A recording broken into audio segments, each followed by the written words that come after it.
warahmatullahi wabarakatuh. Perkenalkan, kami dari kelompok 1 yang beranggotakan Halimatus Sa'diyah, Khofifah Naila Iza, dan Vita Ningrum. Di sini kami akan menjelaskan materi tentang grup, subgrup, dan homomorfisme grup.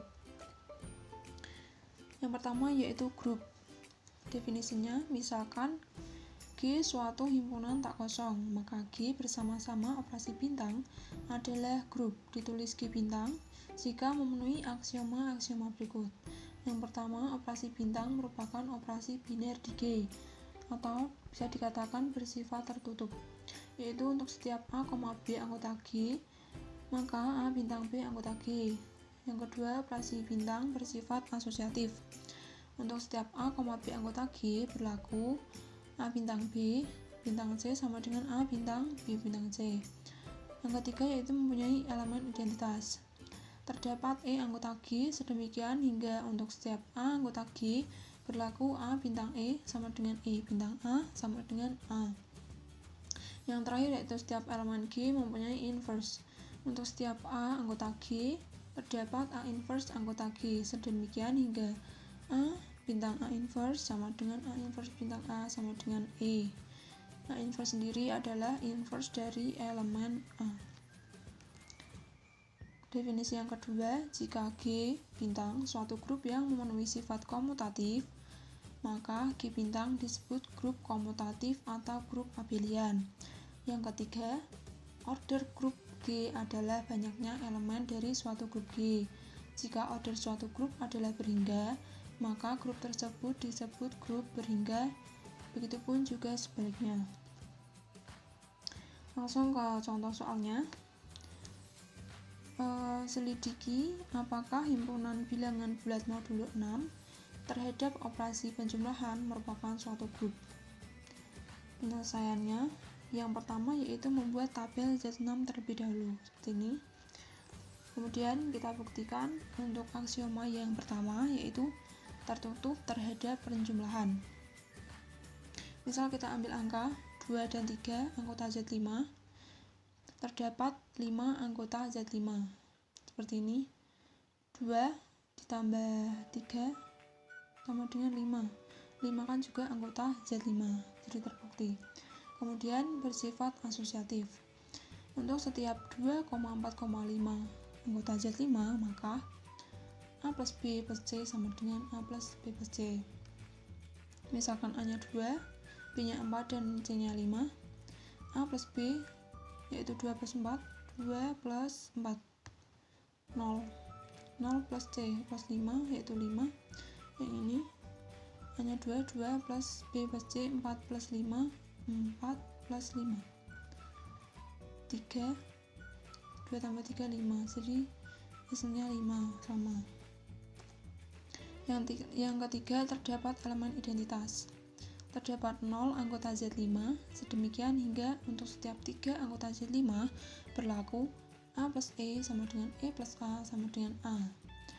A nya yaitu 3 dan E nya 0. 3 tambah 0 sama dengan 3, dan 0 tambah 3 juga 3, hasilnya yaitu 3. Yang terakhir, setiap elemen mempunyai inverse. Untuk setiap 4 anggota Z5 terdapat 2 anggota Z5, maka A plus A inverse sama dengan A inverse plus A sama dengan E. A nya 2 dan 4 nya itu yaitu inverse dari 2, jadi 2 tambah 4 sama dengan 4 tambah 2 sama dengan 0 itu yaitu E.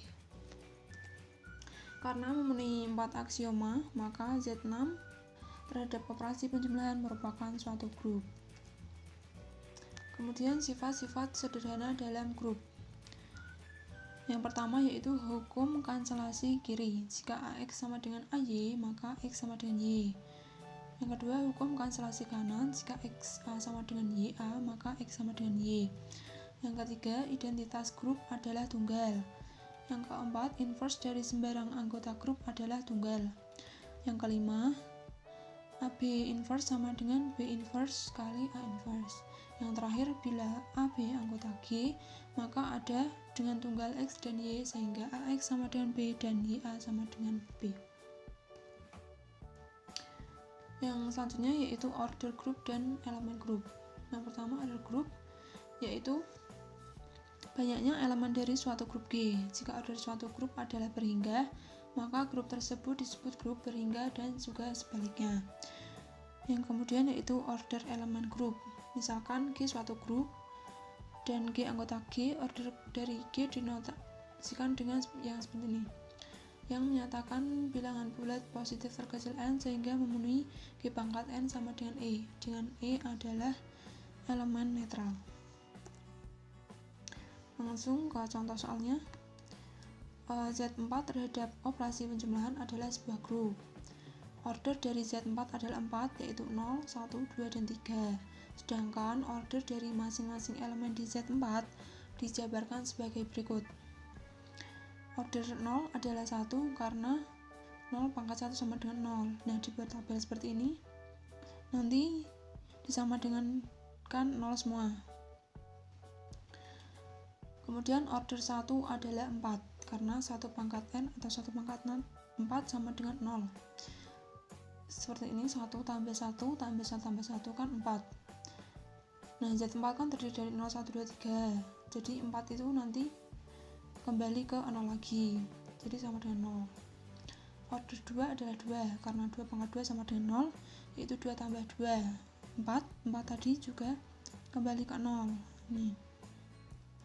Order 3 adalah 4 karena 3 pangkat 4 sama dengan 0, atau 3 tambah 3 tambah 3 tambah 3, yaitu 12. 12 kalau dihitung nanti juga kembalinya ke 0 lagi. Kurang lebih seperti itu. Yaitu subgroup.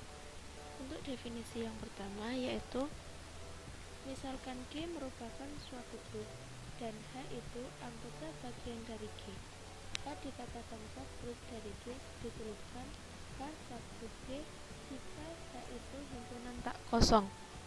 H sendiri merupakan grup dengan operasi biner yang sama dengan G.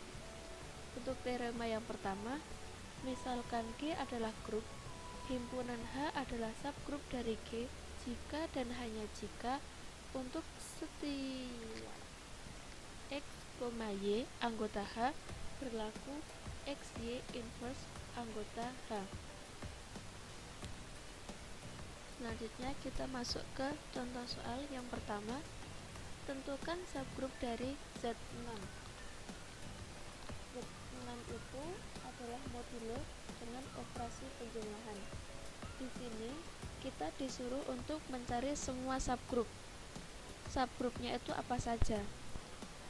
Nah, untuk mencantumkan subgrup dari Z6, terlebih dahulu kita mencari subhimpunan dari Z6. Kita cari dahulu banyaknya himpunan dari Z6. Lah, banyaknya himpunan dari Z6 itu kita peroleh dari 2 pangkat 6, yang mana hasilnya itu 64. Kita ingat dahulu bahwa anggota Z6 itu yaitu ada 0, 1, 2, 3, 4, dan 5. Nah, itu bilangan modulo. Nah, di sini kan sudah banyak sekali himpunan bagiannya. Dari banyaknya himpunan itu dapat ditunjukkan dengan mudah bahwa subgrup dari Z6 adalah 0, terus ada 0, 1, 2, 3, 4, 5, terus ada 0,3, terus ada 0,2,4. Selanjutnya kita masuk ke contoh yang kedua. Di sini ada matriks berorder 2 kali 2.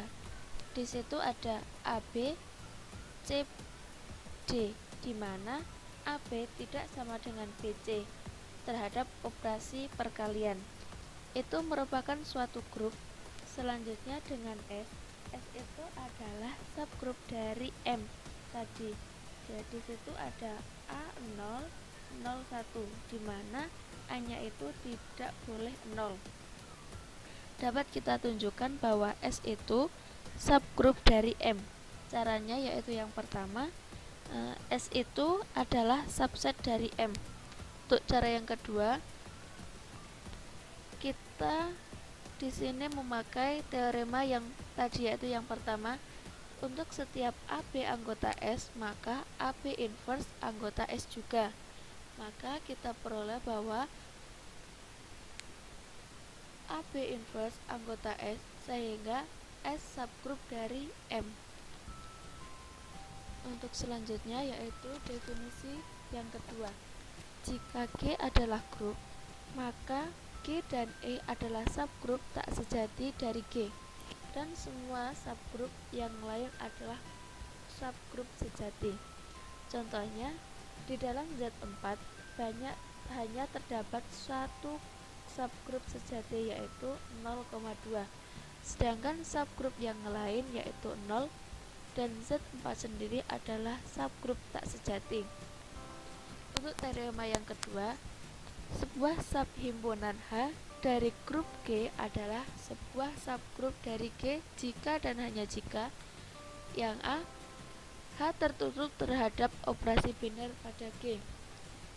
Yang B, selanjutnya elemen identitas E di G adalah identitas pula di H. Untuk yang selanjutnya, setiap A anggota H, maka A inverse anggota H. Buktinya yang pertama, H subgrup G, sehingga dapat kita amati dengan mudah bahwa A, B, C itu terpenuhi. Yang kedua, diketahui A, B, C, akan kita selidiki bahwa H subgrup dari G. Untuk membuktikan bahwa H subgrup dari G, maka tinggal kita buktikan bahwa berlaku sifat asosiatif pada H. Karena H anggota G, maka sifat asosiatif di H mengikuti sifat asosiatif pada G grup. Maka jelaslah berlaku sifat asosiatif pada G, sehingga berlaku pula sifat asosiatif pada H. Terbukti bahwa H itu subgrup dari G. Baik, yang selanjutnya yaitu mengenai homomorfisme grup. Nah, sebelum kita masuk pada homomorfisme grup, kita ingat kembali ini di sini ada fungsi A ke B, yaitu fungsi surjektif, injektif, dan bijektif. Nah, fungsi surjektif yaitu semua kodomain di B ini mempunyai pasangan di A. Ya. Kemudian fungsi injektif yaitu fungsi satu-satu, di mana semua yang ada di himpunan A ini mempunyai pasangan di himpunan B. Nah, yang terakhir yaitu bijektif. Bijektif adalah surjektif dan injektif. Jadi di sini kodomain B mempunyai semua pasangan di A dan ini merupakan fungsi satu-satu. Baik, selanjutnya yaitu kita masuk pada definisi homomorfisme grup.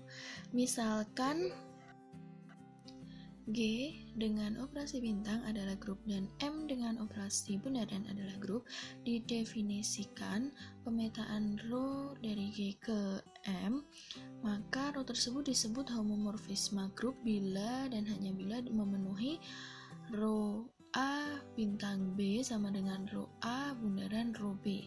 Kita masuk pada contoh, selidiki apakah pemetaan berikut merupakan suatu homomorfisme grup.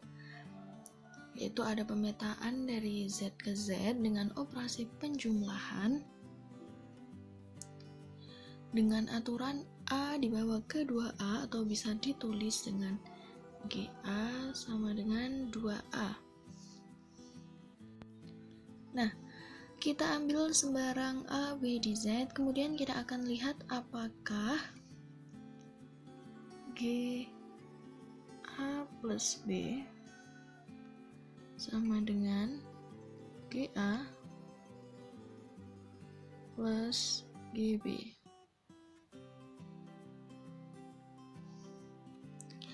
Ini karena operasi penjumlahan, jadi sama G A plus B sama dengan 2 dikali A plus B. Ini berdasarkan GA dibawa ke 2A berarti GA plus B sama dengan 2 dikali A plus B. Nah, kita distribusikan jadi 2A plus 2B. Nah, 2A ini adalah GA dan 2B adalah GB. Jadi, hasilnya GA plus B sama dengan GA plus GB. Jadi, bisa kita simpulkan bahwa G merupakan homomorfisme grup.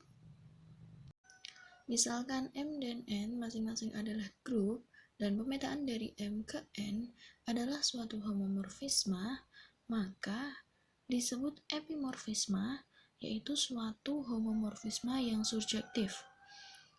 Monomorfisme yaitu suatu homomorfisme yang injektif.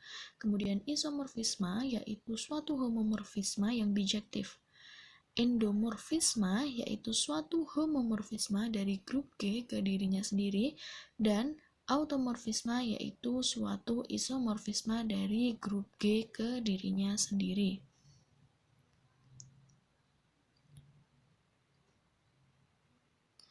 Nah, selanjutnya ini ada latihan soal, teman-teman bisa mengerjakan, kemudian hasil jawabannya bisa dikirim ke kelompok kami. Kemudian apabila ada yang ditanyakan, bisa langsung ditanyakan ke grup. Terima kasih. Wassalamualaikum warahmatullahi wabarakatuh.